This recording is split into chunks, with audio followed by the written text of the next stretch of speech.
একটা বিড়ালকে বেঁধে রেখেছিল এক মহিলা, খাবার দেয় নাই, কষ্ট দিয়েছে। একটা বিড়ালকে খাবার না দিয়ে কষ্ট দেওয়ার কারণে এই মহিলাকে আল্লাহ পাক জাহান্নামে পাঠিয়েছে। এরকম কত ঘটনা আছে, এই ঘটনাগুলো হাদিসের পাতায় বর্ণিত আছে। কোরআনে কি বলছে দেখুন। কোরআনের আমি কয়েকটা পয়েন্ট আপনাদেরকে খালি বলছি, এটা নিয়ে আমি সকালে ভাবছিলাম।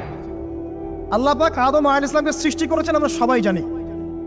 এটা আল্লাহ পাক সূরা সাদের মধ্যে বলছেন ইবলিসকে, হে ইবলিস, তোমাকে কিসে বারণ করলো আদমকে সিজদা করতে, যে আদমকে আমি নিজের হাত দিয়ে সৃষ্টি করেছি। আল্লাহ রাব্বুল আলামিন যে আমাদেরকে এত যত্ন করে ভালোবেসে সৃষ্টি করেছেন, এটা কি আল্লাহ পাকের দয়ার নিদর্শন নয়?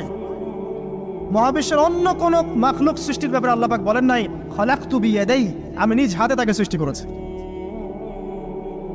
শুধু সৃষ্টি নয়, সৃষ্টি করার পর আল্লাহ পাক তাকে সমস্ত নাম শিক্ষা দিয়েছেন। এই যে জ্ঞান শিক্ষা দেওয়া, জ্ঞান, এটা আল্লাহ পাকের সবচেয়ে বড় নিদর্শন।